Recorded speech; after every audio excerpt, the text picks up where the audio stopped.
Halo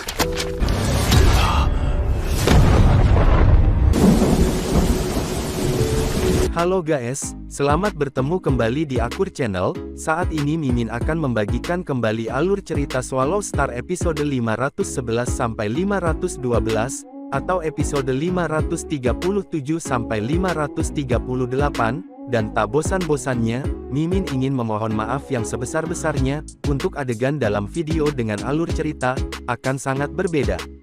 Baiklah, tidak usah basa-basi berlama-lama, selanjutnya kita langsung saja ke ceritanya.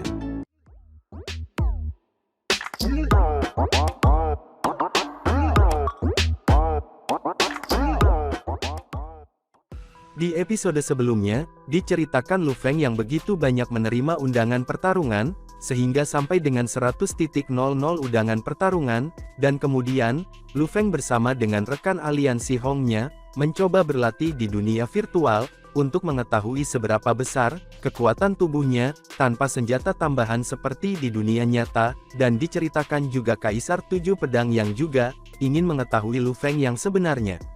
Sementara itu di jantung sekolah Dewa Leluhur, Istana Dewa Binatang Guntur adalah salah satu dari 8 istana untuk dewa-dewa binatang. Istana itu luar biasa dalam penampilan, berdiri lebih tinggi dari 60 juta mil.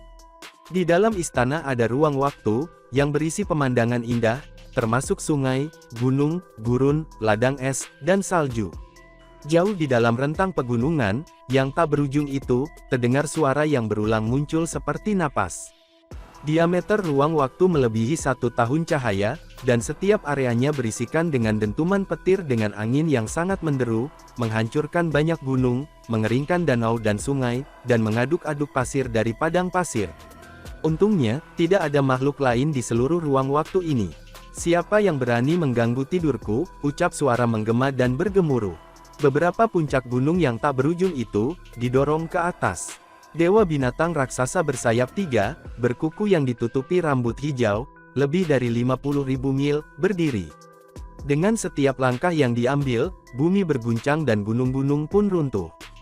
Mengapa Dewa Leluhur membuatku mengelola hal-hal sepele seperti sekolah, geramnya? 7 dewa binatang buas lainnya, telah mengendur, dan pergi ke tempat lain, sementara aku satu-satunya yang harus tinggal di sini selama 100 juta era. Sayang, berapa lama aku tidur? Hanya 30 juta era. Aku bisa pergi hanya setelah tinggal selama 70 juta era lagi. Ruang waktu bergetar, ketika dewa binatang raksasa berbulu itu, melangkah maju. Ayo, Dewa Binatang Guntur akhirnya angkat bicara. Ruang waktu istana Dewa Binatang terbuka, dan Dewa Jenderal yang telah menunggu di luar, memasuki istana. Salam, Binatang Buas, kata sebuah suara. Aku Dewa Api Darah Jenderal. Jenderal Dewa Api Darah, terbang melintasi langit dan mendarat, di puncak gunung, memandang Dewa Binatang Buas, yang jauh lebih besar daripada gunung, dari jauh. Aku bilang jangan mengganggu tidurku, kecuali ada sesuatu yang benar-benar penting, kata Dewa Binatang Guntur, dan aliran udara yang menyembur keluar, dari lubang hidungnya menyapu pegunungan, di sekitarnya. Di langit, lebih banyak petir dihasilkan entah dari mana, seolah-olah mengekspresikan kemarahan, Dewa Binatang Guntur. Jenderal Dewa Darah Api, memberi hormat kepada Dewa Binatang Guntur dan berkata, Dewa Binatang, ini masalah penting. Sistem operasi sekolah Dewa Leluhur, membuat Dewa Jenderal Api tidak punya pilihan, selain menyelesaikan banyak masalah sendiri. Dewa-dewa binatang itu sangat malas, sehingga mereka bahkan tidak repot-repot menghubungkan kesadaran mereka, dengan dunia kemuliaan. Rupanya, berbagi kesadaran mereka, membuat dewa-dewa binatang jengkel. Bicaralah, tuntut Dewa Petir Guntur, memandang rendah Dewa Kecil Darah Api. Setelah mewarisi posisi Dewa Jenderal, Jenderal Dewa Api Darah menggunakan kekuatan, yang dapat menyaingi penguasa semesta jenderal. Adapun Dewa Binatang Guntur, setelah mewarisi status tertinggi Dewa Binatang, kekuatannya akan menjadi lebih besar. Kami telah menemukan bakat alam semesta yang layak dilatih, oleh sekolah Dewa Leluhur, kata Jenderal Dewa Api Darah. Bakat semesta, kamu membangunkan aku hanya untuk ini, petir melintas di mata Dewa Binatang Guntur.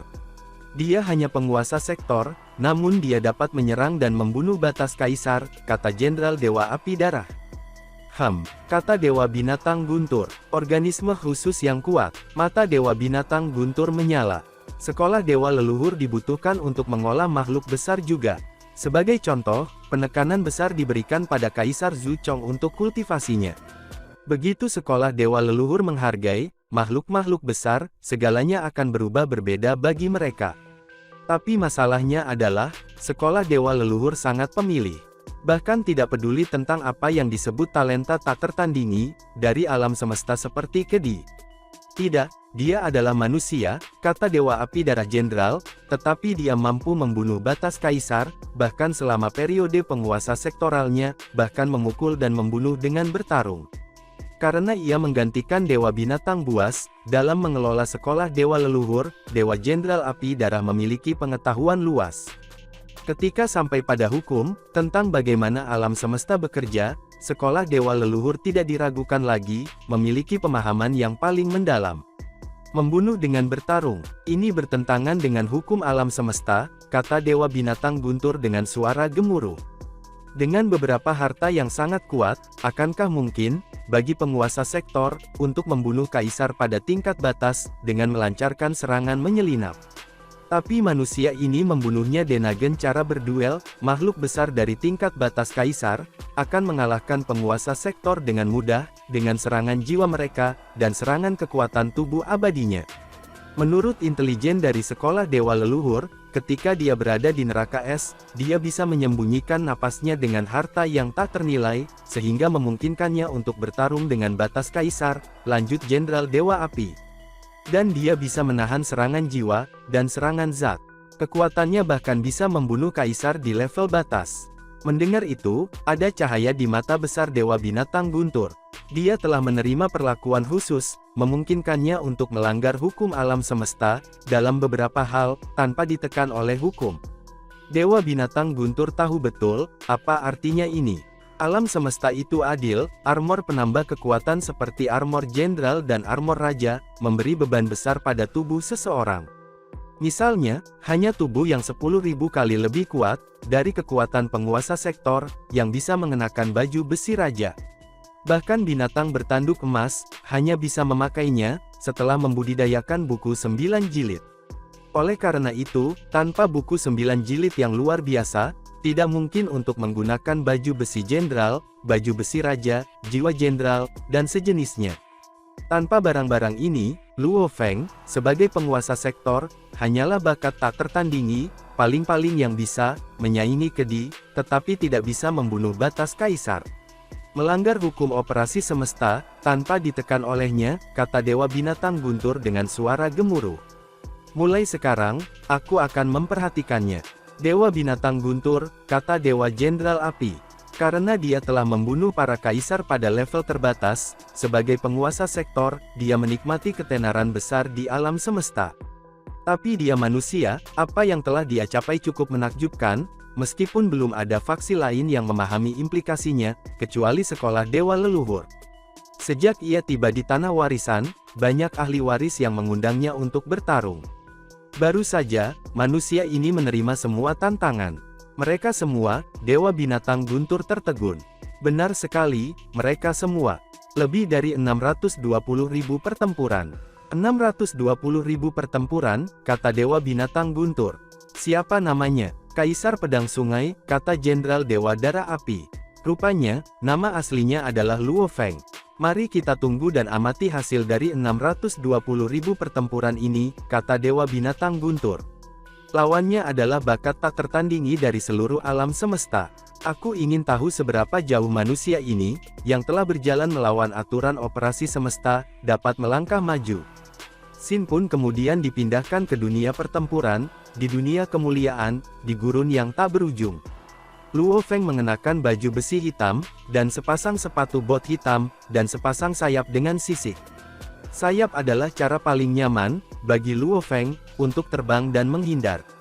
Meskipun aku belum menjadi abadi, aku telah merasakan tubuh abadi yang kuat, yang 100.000 kali lebih kuat dari kekuatan penguasa sektor, kata Luo Feng, menatap bayangan di kejauhan.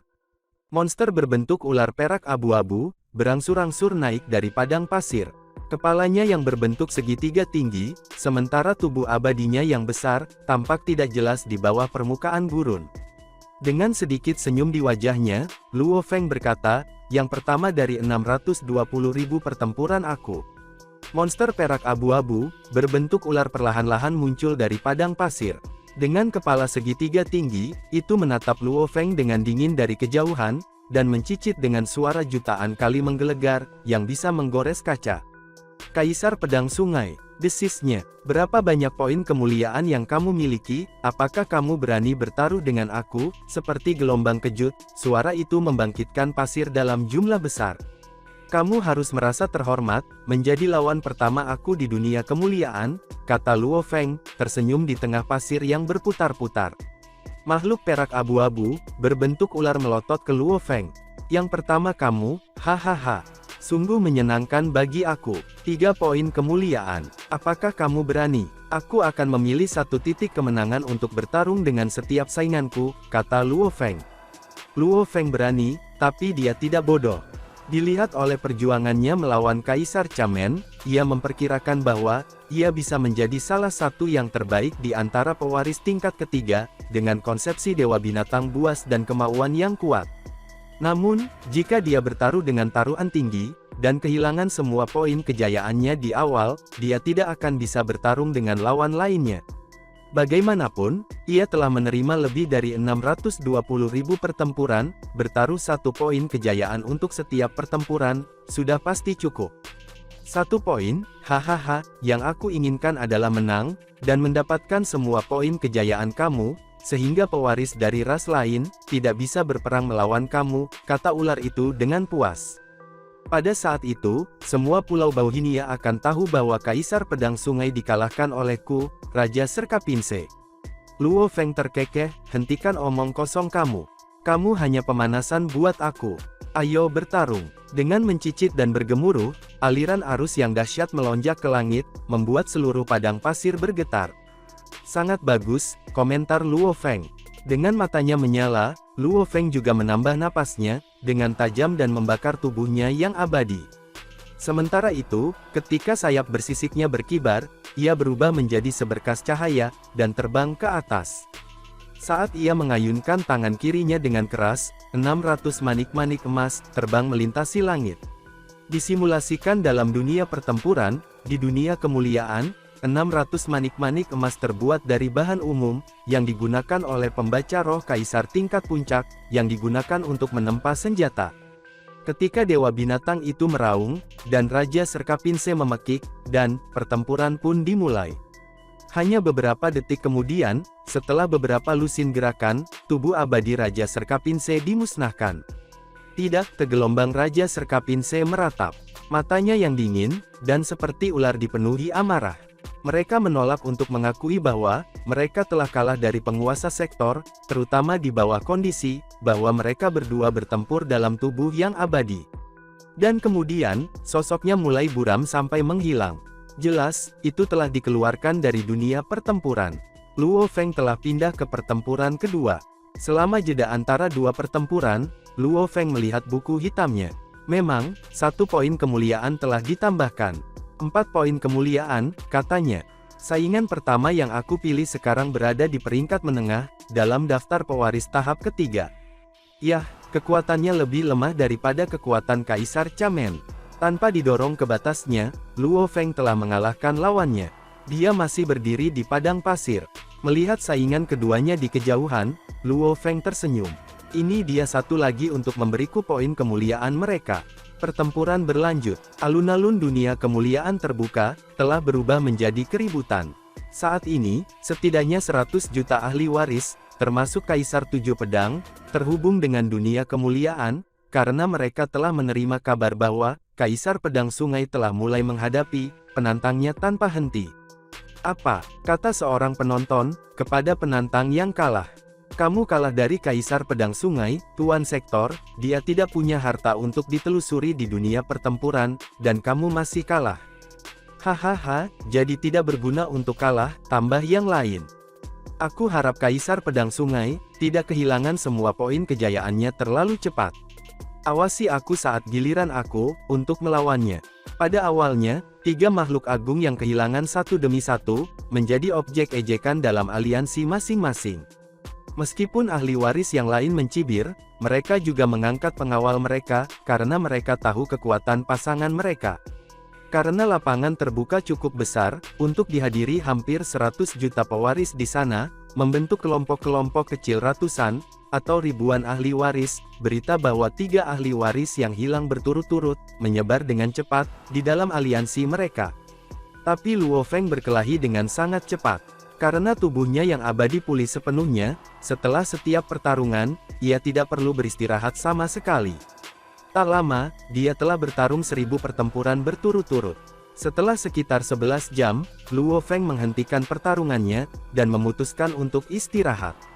Butuh waktu sekitar 11 jam untuk melawan 1000 pertempuran, pikir Luo Feng. Nah, waktu aktual yang dikonsumsi oleh setiap pertempuran, rata-rata kurang dari 10 detik.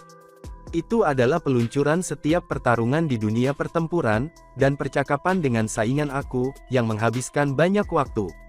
Biasanya, Luo Feng tidak repot-repot berbicara terlalu banyak, kecuali untuk beberapa pembicaraan sampah seperti, beri aku poin kemuliaan kamu, atau, mati, atau, jangan biarkan aku menunggu. Pulau Bauhinia, di depan rumah Luo Feng. Kaisar Pedang Sungai, kata suara dari luar. Kaisar Pedang Sungai, kata yang lain. Setelah 1000 pertempuran, Luo Feng telah meninggalkan dunia kemuliaan, sementara waktu. Dia akan beristirahat ketika mendengar namanya dipanggil 2 kali. Dia tahu suara-suara itu berasal dari Kaisar Seribu Hujan dan Kaisar Chamen. Ketika Luo Feng mengambil langkah, ia menghilang dari loteng, dan tiba di pintu gerbang ke rumahnya, membuka pintu. Itu adalah Kaisar Chamen, Kaisar Seribu Hujan, dan ahli waris manusia lain yang berdiri di luar pintu. Kaisar 7 Pedang, Tegelombang Luo Feng berkata dengan kaget. Tercengang, Luo Feng memandang makhluk agung umat manusia, yang datang mengunjunginya. Dia telah bertemu Kaisar 7 Pedang, di Menara Bintang sebelumnya. Untuk pertama kalinya, Kaisar 7 Pedang dengan penuh perhatian mengamati Kaisar Sungai Pedang, pejuang misterius yang mengejutkan alam semesta. Sekilas, Kaisar Pedang Sungai sangat umum. Tetapi jika ada yang memperhatikan mata Kaisar Pedang Sungai, mereka akan merasakan, ada kekuatan yang hebat tersimpan dalam hatinya. Kekuatannya adalah, kepercayaan diri yang dibawa oleh tekad yang kuat, menunjukkan bahwa Luo Feng sangat percaya diri. Setelah Serigala Langit mengungkapkan identitasnya, Luo Feng merasa lega, dan dia berhenti bersembunyi. Alih-alih, dia menjadi lebih berani, siap menghadapi segala rintangan. Emas sejati tidak takut api, dan pisau menjadi lebih tajam, setelah disempurnakan. Kaisar 7 Pedang, kita bertemu untuk kedua kalinya, kata Luo Feng, dengan sedikit senyum di sudut mulutnya. Kaisar Sungai Pedang, kata Kaisar 7 Pedang sambil tersenyum. Aku tidak memperhatikanmu terakhir kali, karena aku hanya peduli tentang bintang yang disegel. Sekarang, di sini aku akan bertemu Kaisar Pedang Sungai yang legendaris. Aku ingin tahu apakah kunjungan aku disambut. Tentu saja, Luo Feng tersenyum. Silakan masuk, 3 tamuku. Hahaha, aku bilang bahwa Kaisar Pedang Sungai adalah teman yang sangat ramah, kata Kaisar Seribu Hujan sambil tersenyum. Kaisar Chamen, sementara itu, menjaga ketenangannya. Segera, mereka berempat memasuki rumah bersama, dan tiba di ruang resepsi, di mana gaya taman adalah milik Jiangnan, Cina, kampung halaman Luo Feng. Hanya ada kursi kayu kuno, dan meja teh di aula resepsi. Luo Feng duduk di tengah. Meskipun Kaisar 7 Pedang, Kaisar Seribu Hujan, dan Kaisar Chamen bingung tentang tata letaknya, mereka memperhatikan 3 kursi, di samping meja dan duduk santai. Kaisar Pedang Sungai, kata Kaisar Chamen. Berapa banyak pertempuran yang telah kamu terima? Aku telah menerima setiap tantangan yang dikeluarkan untuk aku, kata Luo Feng. Kaisar 7 Pedang, dan Kaisar Seribu Hujan sedikit terkejut. Berapa banyak itu? Tanya Kaisar Seribu Hujan. Beberapa saat setelah kamu memasuki lapangan terbuka, dunia kemuliaan, kamu telah menerima puluhan ribu tantangan. Jumlahnya pasti naik setelah itu. Selain itu, dengan berkonsultasi dengan faksi lain, makhluk besar dari berbagai ras di dunia kemuliaan, memperkirakan bahwa kamu harus menerima lebih dari 100.000 pertempuran. Sulit untuk menghitung angka yang akurat, karena ada terlalu banyak perkemahan, tetapi jumlahnya harus jelas dalam beberapa hari. Luo Feng tersenyum dan berkata, "Itu benar. Aku tidak menerima terlalu banyak tantangan, ketika aku masih baru di dunia kemuliaan, tetapi jumlahnya semakin bertambah. Secara total, aku telah menerima lebih dari 620.000 tantangan. Menimbang bahwa ada lebih dari 90 juta pewaris tahap ketiga, fakta bahwa kurang dari 1% menantang aku tidak mengejutkan." Mendengar itu, Kaisar Chamen tergagap takjub. 620.000 pertarungan. Rahang Kaisar 1000 hujan terjatuh. Bahkan Kaisar 7 pedang terdiam sesaat. Jumlahnya mengerikan. Semua orang tahu Kaisar Chamen telah lama di sini, dan dia telah menerima kurang dari 1000 tantangan, secara keseluruhan. Ketika sampai pada pertempuran, umat manusia harus sangat berhati-hati, karena manusia telah membuat banyak musuh, di antara ras lain di alam semesta. Kamu dapat membunuh Kaisar, pada tingkat batas, sebagai penguasa sektor. Kaisar Chamen menghela nafas, menggelengkan kepalanya. Kamu sangat terkenal, sehingga dipercaya bahwa kamu akan menjadi bakat yang tak ada bandingannya, yang tak terlupakan. Itulah mengapa pewaris yang percaya diri dari ras lain, tidak peduli seberapa berhati-hati mereka, ingin bertarung denganmu. Karena jumlah dasar total pewaris lebih dari 90 juta, diharapkan lebih dari 620.000 dari mereka menantang kamu. Kami di sini untuk memberi selamat kepada kamu, atas kemenangan 989 kamu selama 1000 pertempuran kamu hari ini, kata Kaisar 1000 hujan, tertawa. Selamat, kata Kaisar Chamen. Hasilkan lebih dari 900 poin kemenangan dalam satu hari, desah Kaisar 7 pedang. Itu cukup untuk menukar 9 peluang warisan. Betapa aku iri padamu, dan ini hanya hari pertama pertempuranmu. Luo Feng menyeringai tetapi berkata pada dirinya sendiri, aku masih kalah 11 kali. Meskipun kekuatannya ada di puncak, itu tidak berarti bahwa ia adalah yang terbaik dari pewaris tingkat ketiga, di antara 1000 saingan yang dipilih Luo Feng. Pada hari pertamanya, ada yang lebih kuat dan lebih lemah, tetapi orang seharusnya tahu gaya bertarung yang berbeda, atau teknik rahasia yang bisa menahan mereka. Biasanya, makhluk besar dengan keyakinanlah yang akan menantang Luo Feng, dan hampir setiap makhluk besar di tingkat atas, di Pulau Bauhinia, mengundang Luo Feng untuk bertarung. Dan Luo Feng telah menerima setiap tantangan. Hati Luo Feng dipenuhi dengan kesombongan. Aku tidak peduli kehilangan beberapa poin kemenangan, katanya. Setelah bertarung melawan begitu banyak pewaris ras lain, kerugiannya sangat berharga. Hari kedua, Luo Feng terus berjuang. Dengan membaca buku hitam mereka, ahli waris dari ras lain dapat melihat catatan pertempuran Luo Feng. Pada daftar peringkat ahli waris tahap ketiga, jumlah kemenangan dan kerugian jelas tercantum. Hari itu, Luo Feng bertempur lagi dengan 1000 pertempuran. Dia melakukannya lagi pada hari ketiga. 1000 pertempuran setiap hari. Kemudian Luo Feng akan beristirahat, setelah bertarung dan melanjutkan juga pada hari berikutnya. Dia terus berjuang dengan cara ini, dan berkat tingkat kemenangannya yang sangat tinggi, poin kemuliaan Luo Feng meroket, memukau banyak pewaris dari ras lain.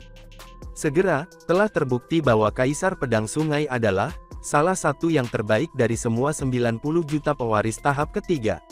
Akibatnya, banyak ahli waris yang ingin mempermalukan Kaisar Pedang Sungai, mulai sangat menyesali keputusan mereka untuk menantangnya. Sayangnya bagi mereka, mereka tidak bisa mundur sekarang, karena Luo Feng telah menerima tantangan mereka. Bahkan jika seseorang memilih untuk tidak bertarung, 1 poin kejayaan akan dihilangkan secara otomatis. Di lapangan terbuka dunia kemuliaan, jutaan ahli waris sering membolak-balik buku hitam mereka, melihat catatan pertempuran Luo Feng dalam peringkat ahli waris tahap ketiga. Hari ini adalah hari ketiga sejak Luo Feng mulai menerima tantangannya. Dia telah berjuang 2700 pertempuran. 2682 kemenangan, 18 kekalahan adalah rekor terbarunya. Mengapa Kaisar Pedang Sungai ini begitu kuat? Tanya seorang penantang. Sepertinya aku akan kehilangan salah satu poin kejayaanku. Aku selalu sangat berhati-hati dalam hal mengundang orang lain untuk bertarung di dunia pertempuran. Aku tidak pernah memilih siapapun yang peringkatnya lebih tinggi daripada aku. Aku telah mencoba yang terbaik untuk memilih yang lebih lemah, atau seseorang yang pada dasarnya setingkat dengan aku, paling-paling. Berkat kehati-hatian aku telah mengumpulkan 51 poin kemenangan hingga hari ini. Sekarang, aku akan kehilangan poin begitu saja. Pada kecepatan ini, Kaisar Pedang Sungai pasti telah mengumpulkan banyak poin kemenangan. Kamu tidak mengatakannya, kata makhluk laut yang tampak seperti monster, dengan puluhan tentakel. Dia tampak agak pahit. Aku pikir aku akan kehilangan titik kemuliaan aku, untuk Luo Feng juga. Siapa yang akan tahu bahwa, manusia ini begitu kuat, sayang sekali. Ratusan ribu pewaris yang menantangnya, untuk bertarung akan menderita kerugian besar. Meskipun aku tidak menantangnya, aku bisa memahami pemikiran semua orang, menawarkan yang lain. Betapa menyenangkan untuk mempermalukan Kaisar Pedang Sungai, yang legendaris, yang adalah penguasa sektor yang kuat, bahkan tanpa bantuan eksternal, dia memang pejuang mutlak. Hampir setiap percakapan di lapangan terbuka adalah tentang Kaisar Pedang Sungai. Para pewaris sangat kesal, bahkan ketika ahli waris berbicara, tingkat kemenangan Luo Feng naik tajam. 2.779 menang, 19 kekalahan. 2.789 kemenangan, 19 kekalahan. 2.811 kemenangan, 19 kekalahan. 2.889 menang, 19 kekalahan. Para ahli waris, yang harus berjuang begitu keras, untuk mendapatkan 1 poin kejayaan, sekarang merasa agak malu. Jika Kaisar Pedang Sungai telah menunjukkan kekuatannya, di dunia pertempuran sejak awal, tidak akan pernah begitu banyak pewaris, yang mengorbankan poin kejayaan mereka, untuk menantangnya. Para ahli waris sangat menghargai poin kemuliaan mereka, tetapi penyesalan itu sia-sia. Mungkin Kaisar Pedang Sungai hanyalah pencuri, kata seorang pewaris, mendesah dalam-dalam. Tidak biasa mengumpulkan poin kejayaan, dalam jumlah yang sangat besar. Bagaimana orang bisa berharap, menjadi seperti Luo Feng? Pertama, mereka harus terkenal, di antara miliaran ras di alam semesta. Beberapa makhluk besar telah menikmati ketenaran, sampai sejauh ini. Kedua, mereka harus menjadi penguasa sektor. Kalau tidak, pewaris ras lain tidak akan menantang mereka, dengan mudah. Para ahli waris tidak bodoh, hanya ketika menghadapi ahli waris tingkat penguasa sektor, talenta yang tiada taranya ini, percaya bahwa mereka bisa menang. Dalam sejarah sekolah dewa leluhur, Luo Feng bukan satu-satunya penguasa sektor yang telah tiba di tanah warisan, tetapi beberapa penguasa sektor telah melakukan ini. Di antara beberapa penguasa sektor ini, 2 sangat terkenal, tetapi tidak ada yang memiliki kemauan sekuat Luo Feng. Setelah pertempuran ini, kekuatan Luo Feng telah meyakinkan banyak ahli waris di Pulau Bauhinia. Tanpa bantuan eksternal, Luo Feng, sebagai penguasa sektor, mampu berdiri di puncak pejuang tingkat ketiga, selama pertempuran di dunia pertempuran. Beberapa kekuatan super alam semesta, telah memperhatikan Luo Feng sejak lama. Begitu sejumlah besar tantangan dimulai, banyak ahli waris mengirim informasi kembali ke klan mereka. Sementara itu di depan Istana Serigala Langit yang megah, suara gemuruh gemetar seluruh area, yang dipenuhi dengan api sebesar bintang tetap. Mata Tuan Serigala Langit penuh dengan kedengkian. Manusia, kaisar-kaisar pedang sungai, tidak boleh hidup. Bersembunyi di antara kehampaan di hadapan Istana Serigala Langit, bayangan ular raksasa terkejut, oleh kemarahan Master Serigala Langit. Pemahaman hukumnya secara mengejutkan kuat, untuk peringkat sebagai salah satu yang terbiak, di antara pewaris tahap ketiga, Master Serigala Langit meraung. Dia bisa membandingkan dirinya, dengan bakat tak tertandingi, yang tak terhitung banyaknya dari berbagai ras, dia pasti akan memenuhi tahap ketiga, dari warisan Dewa Binatang. Dan sejauh pemahaman hukum, dia juga dekat dengan ksatria alam semesta. Selama dia mau, dia bisa menjadi pejuang abadi kapan saja, lanjut Master Serigala Langit. Begitu dia menjadi abadi, ditambah dengan poin kemuliaan yang berlimpah, jumlah yang mengkhawatirkan dari peluang warisan, dari sekolah dewa leluhur, ditambah dengan pemahamannya, yang sangat dekat dengan ksatria alam semesta, itu akan menjadi masalah sederhana baginya, untuk menjadi ksatria semesta, maka akan sulit untuk membuatnya terbunuh. Master Serigala Langit mengeluarkan perintah. Percepat, rencanakan sebuah rencana, dan laporkan kepada aku. Kita harus membunuh manusia ini dengan cepat. Benar, bayangan ular raksasa membungkuk, dan berkata dengan hormat. Tiba-tiba, mata hijau Master Serigala Langit, menembakkan 2 sinar hijau, mendarat di bayangan ular raksasa. Pergi, katanya.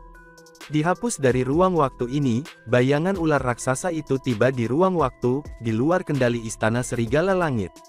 Kemudian dia melakukan teleportasi dan lenyap.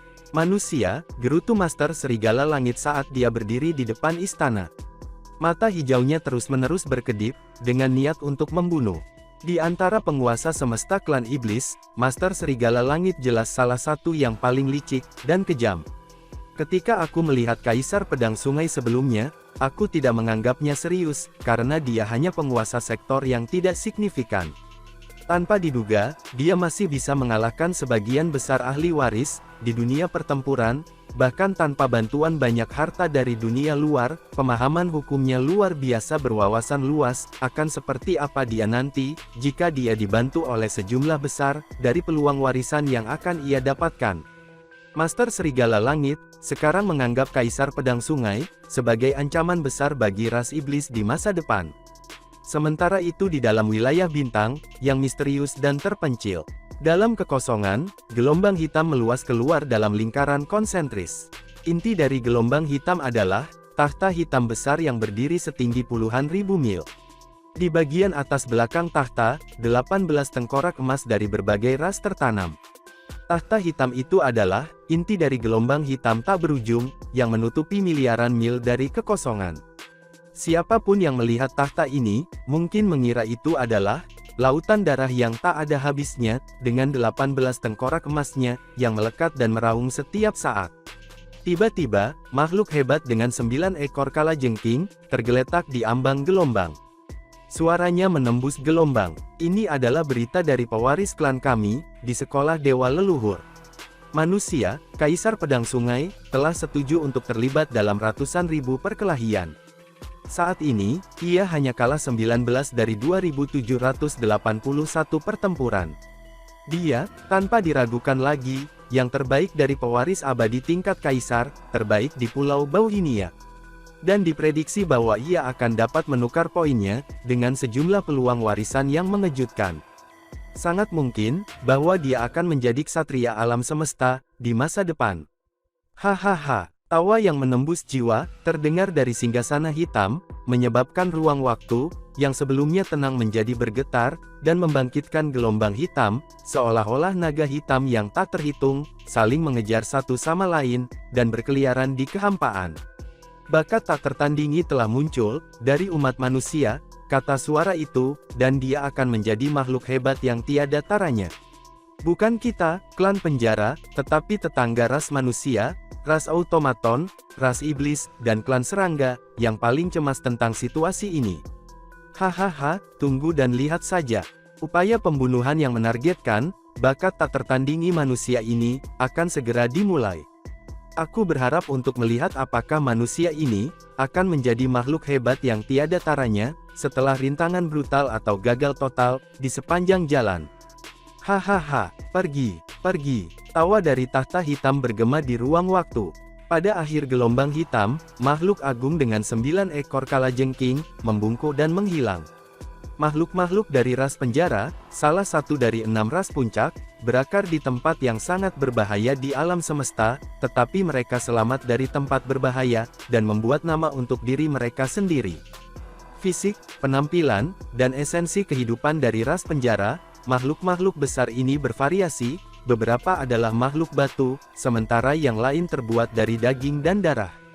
Tetapi mereka memiliki satu kesamaan.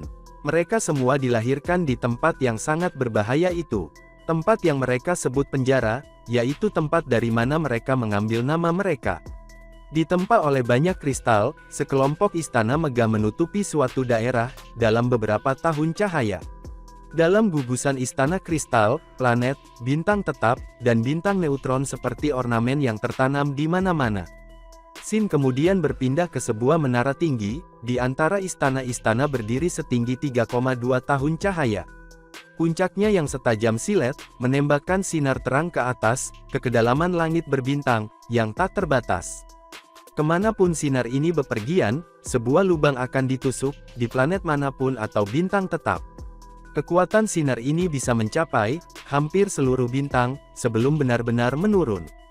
Banyak makhluk besar yang tinggal di dalam gugusan istana. Di depan menara, dua ksatria alam semesta berjaga. Mereka memiliki penampilan sempurna, dan tubuh sempurna ditempa oleh kristal. Ketinggian mereka hampir sama, dan mereka berdua mengenakan baju besi kuno, berwarna hijau tua yang memancarkan kekuatan hebat. Di antara kedua alis mereka berdua memiliki mata emas, yang mengeluarkan gelombang tak terlihat ke segala arah, dan mengawasi area luas di sekitar menara tinggi. Di dalam menara, "Tuanku, begitulah situasinya," kata seorang yang baik, berlutut di aula. Di atas aula berdiri sosok yang agung, dengan tubuh berkilauan dan terbuat dari kristal, mengenakan jubah emas yang gemerlapan. Saat mata emas di antara alisnya menatap ke bawah, sepertinya jantung ksatria alam semesta di bawah ini tertembus. "Betapa menarik," kata makhluk agung itu, dan meskipun suaranya lembut, ia memiliki kekuatan persuasif. Umat manusia biasanya menang karena populasinya yang besar, dan setiap manusia memiliki potensi yang luar biasa. Betapa tak terduga, bahwa bakat seperti itu telah muncul di antara mereka. Terbitkan perintahku bahwa manusia, Kaisar Pedang Sungai, telah terdaftar sebagai makhluk tingkat tak terkalahkan, dari ras lain. Baik tuanku, kekuatan-kekuatan besar di jagat raya, termasuk sebagai 6 ras puncak, aliansi binatang buas ruang angkasa, dan aliansi perbatasan utara semuanya, menerima berita itu. Sementara itu, di puncak Pulau Guntur di alam semesta virtual, adalah istana energi kekacauan primal. Sebuah hantu buram berdiri di depan istana. Dan kemudian, dia berjalan ke tengah aula, dan berkata dengan hormat, "Pemimpin kota kekacauan primal, upaya pembunuhan terhadap Luo Feng hampir pasti. Bagaimana kita menangani operasi ini? Tolong beri kami instruksi kamu." "Pembunuhan," kata suara pemimpin kota kekacauan primal. "Bayangan, bagaimana kamu bisa begitu yakin?" Terkejut, hantu buram itu berkata, "Kaisar Pedang Sungai, telah setuju untuk bertarung lebih dari 620.000 pertempuran. Dan tidakkah kamu tahu tentang hasil dari 3.000 pertempuran terakhirnya? Sudah lama aku mengirimi kamu pesan. Luo Feng telah menerima 620.000 pertempuran." Sosok yang mengenakan bola emas, kemudian keluar dari energi kekacauan primal. Itu adalah pemimpin kota kekacauan primal. Saat dia sedikit menyentuh kekosongan, 3 pesan jatuh satu per satu. Jelas, dia tidak membaca satu pun pesan yang dikirim Kaisar Bayangan kepadanya. Pemimpin kota kekacauan primal, memiliki status yang sangat tinggi, baik di dalam ras manusia, maupun aliansi Hong, sehingga banyak masalah akan ditujukan kepada pemimpin kota, secara langsung melalui pesan virtual. Namun, ada klasifikasi surat yang berbeda, dan pemimpin hanya akan membaca surat yang mendesak. Dalam keadaan biasa, pemimpin akan membacanya ketika dia bebas. Kaisar Bayangan bertanggung jawab atas Departemen Intelijen Perusahaan Alam Semesta Virtual dan Aliansi Hong. Dia adalah salah satu penguasa semesta. Berita Luo Feng, seperti di Kaisar Pedang Sungai, dikenal oleh para senior umat manusia. Kaisar Bayangan, tentu saja, juga tahu tentang itu. "Apa?" kata pemimpin kota kekacauan primal terkejut, memegang pesan. Dia menang 2.979 kali, dari 3.000 pertempuran. "Ya, pemimpin kota kekacauan primal," kata Kaisar Bayangan dengan hormat. "Aku tidak mengharapkan dia untuk mencapai itu." Pemimpin kota kekacauan primal memang senang. Yang teratas dari 90 juta ahli waris semuanya sama.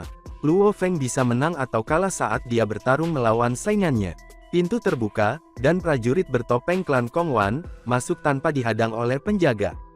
"Salam, Tuan Semesta, dari Jue Guang dari klan Kongwan," kata sosok bertopeng dengan busur. Di atas tahta kayu di istana, duduk makhluk indah yang bisa memikat jiwa, yang paling kuat sekalipun. Kabut berwarna-warni mengelilinginya. Kaisar Jue Guang, katanya. Suaranya jelas dan merdu. Apakah kamu tahu apa yang aku ingin kamu lakukan untukku? Ya, jawab Kaisar Jue Guang dengan hormat. Apakah kamu punya sesuatu untuk dikatakan? Tanya yang duduk di atas tahta. Master semesta memilihku karena, pertama, aku seorang pewaris, kata Kaisar Jue Guang. Kedua, aku telah memutuskan untuk menyerah pada jalur Dewa Binatang, karena aku tidak melakukan perbaikan yang cukup, dan aku berencana untuk mengikuti jalur ruang dan waktu. Ketiga, aku memiliki badan alternatif aku. Dan akhirnya, sebagai salah satu klan Kongwan, aku mahir dalam mengendalikan pikiran. Akan sangat hemat biaya bagiku, untuk membunuh Kaisar Pedang Sungai. Ya, kamu memang yang paling cocok dari semua orang dalam persekutuan ras serangga, kata makhluk di atas tahta itu. Namun, kamu harus membayar harga yang sangat besar. Kehilangan salah satu tubuh ksatria alam semesta, akan sangat merugikan kamu. Selain itu, kamu akan kehilangan kesempatan, untuk mewarisi dan masuk ke sekolah dewa leluhur selamanya. Kaisar Jue Guang berdiri diam, mendengarkan dengan penuh hormat. Aliansi ini akan memberikan kompensasi kepada kamu, untuk semua yang kamu akan kehilangan, kata makhluk cantik itu. Apakah kamu tahu bagaimana kamu akan membunuhnya? Berdasarkan apa yang aku tahu, Kaisar Pedang Sungai telah menerima tantangan, dan dia tinggal di istananya sepanjang waktu, kata Kaisar Jue Guang. Seorang pewaris memiliki kendali mutlak, atas istananya sendiri. Jika ada yang berani menerobos, Danau Aurora 5 warna akan menyerang penyusup, dan membunuhnya secara instan. Aku hanya bisa menunggu manusia keluar. Maukah kamu memancingnya keluar? Tanya makhluk di atas tahta. Cara yang paling membosankan, tetapi juga cara terbaik, adalah dengan menunggu manusia keluar, kata Kaisar Jue Guang dengan penuh hormat. Makhluk yang indah itu menatap Kaisar Jue Guang, dan tersenyum. Kamu tenang. Namun, aku harus mengingatkan kamu bahwa, kamu sebaiknya menggunakan kontrol pikiran, atas Kaisar Pedang Sungai. Setelah kamu mengambil pikirannya, manusia mungkin kembali ke masa lalu, dan membangkitkannya. Tentu saja, kamu juga dapat memilih untuk membunuhnya secara langsung, jika kamu tidak dapat mengendalikan pikirannya. Ya, jawab Kaisar Jue Guang dengan hormat.